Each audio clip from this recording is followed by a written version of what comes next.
Hello friends, आप देख रहे हैं 5 अप्रैल का डीडी न्यूज। राहुल गांधी ने हेमंता को बताया most corrupt CM, Assam politics में शार्प अटैक। ट्रेलर अभी बाकी है। राघव चड्ढा का आपके आरोपों पर नया direct counter. Air India crash के 10 महीने बाद फैमिलीज की डिमांड, कंपनसेशन नहीं, हमें ट्रुथ चाहिए। ट्रंप का ईरान को 48 आवर्स का अल्टीमेटम। रेस्क्यू मिशन के बीच टेंशन पीक पर।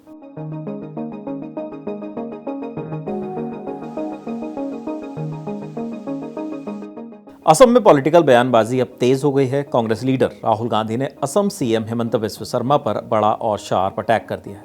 राहुल गांधी ने हेमंता को इंडिया का सबसे करप्ट सीएम बता दिया है और कहा कि उनकी स्टेटमेंट्स उनकी फ्रस्ट्रेशन दिखाती है। उनके मुताबिक सीएम को अपनी डिफीट और फ्यूचर का डर अभी से सताने लगा है। राहुल ने एक स्ट्रॉन्ग एनालॉजी भी दी। जैसे हिरन शेर से डरता है, वैसे ही हेमंता कांग्रेस के बब्बर शेर गौरव गोगोई से डरते हैं और रात को सो नहीं पाते। उन्होंने ये भी कहा कि असम के सीएम सबसे ज़्यादा हेट फैलाते हैं और ये सब इसलिए क्योंकि उन्हें पता है कि कांग्रेस उन्हें जेल तक पहुंचा सकती है। राहुल गांधी इसके बाद भी यहीं नहीं रुके। उन्होंने नेशनल लेवल पर भी बड़ा स्टेटमेंट दे दिया। पीएम नरेंद्र मोदी को डोनाल्ड ट्रंप कंट्रोल कर रहे हैं और हेमंता को मोदी और अमित शाह कंट्रोल करते हैं, ऐसा राहुल गांधी ने कहा। आप में अब इंटरनल क्लैश खुलकर सामने आ रहा है। राघव चड्ढा और उनकी ही पार्टी के बीच मतभेद लगातार बढ़ते दिख रहे हैं। आपके कुछ नेताओं ने उन पर आरोप लगाया कि वो संसद में पंजाब के इश्यूज नहीं उठा रहे, लेकिन इन आरोपों के बीच राघव चड्ढा ने एक वीडियो मैसेज जारी करके स्ट्रॉन्ग जवाब दिया है। उन्होंने कहा, आपके मेरे उन साथियों के लिए जिन्हें कहना पड़ा कि मैं पंजाब के मुद्दे नहीं उठाता, ये बस एक ट्रेलर है, पिक्चर अभी बाकी है। राघव ने साफ कहा कि पंजाब उनके लिए सिर्फ डिस्कशन का टॉपिक नहीं है, ये मेरा होम है, मेरी रिस्पॉन्सिबिलिटी है, मेरी रूट्स हैं। इसके साथ उन्होंने उन सभी मुद्दों की लिस्ट भी गिनाई जो पार्लियामेंट में उठ चुके हैं।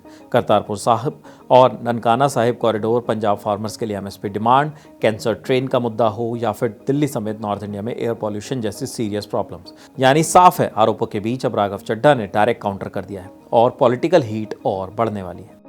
जून 2025 के tragic air India flight AI-171 crash को 10 महीने हो चुके हैं, लेकिन विक्टिम्स के फैमिलीज़ के लिए दर्द अभी भी बना हुआ है। अब करीब 30 फैमिलीज़ ने पीएम नरेंद्र मोदी को लेटर लिखकर एक बड़ी डिमांड रखी है, जिसमें कॉकपिट वॉइस रिकॉर्डर यानी CVR और ब्लैक बॉक्स डाटा पब्लिक किया जाए ताकि क्रैश की असली वजह सामने आ सके। ये फ्लाइट लंदन जा रही थी, लेकिन टेक ऑफ की कुछ ही देर बाद अहमदाबाद के पास एक मेडिकल कॉलेज हॉस्टल से टकराकर क्रैश हो गई।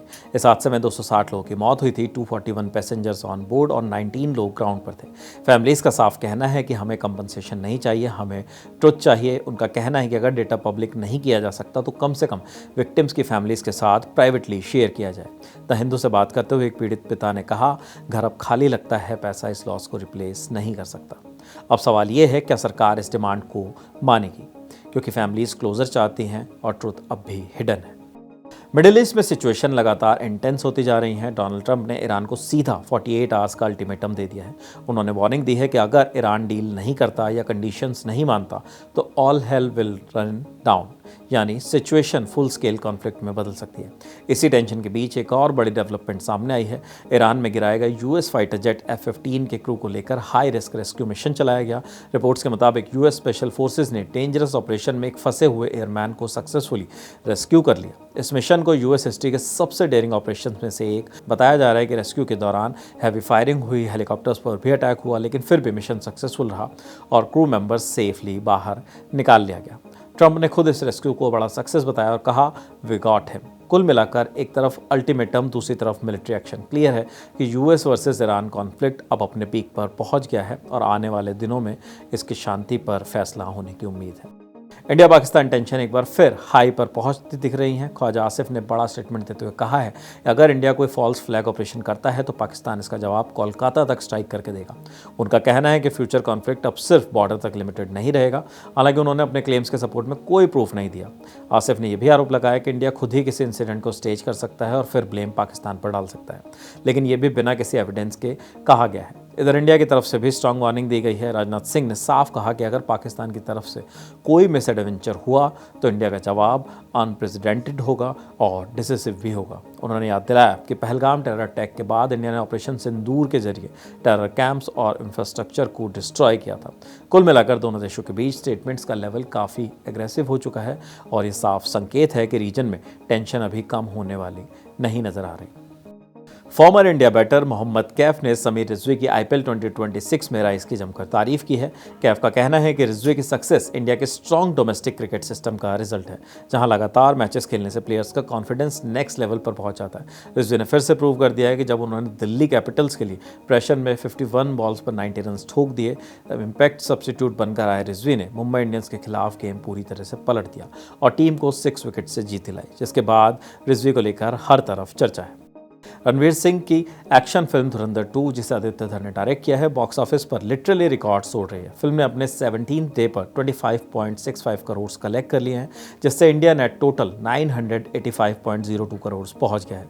वर्ल्ड वाइड ये फिल्म 1165 करोड़ कमा चुकी है। सबसे बड़ा माइलस्टोन इसने नॉर्थ अमेरिका में एस राजामौली की बाहुबली 2 द कंक्लूजन को पीछे छोड़कर हाईएस्ट ग्रोसिंग इंडियन फिल्म का रिकॉर्ड बना लिया।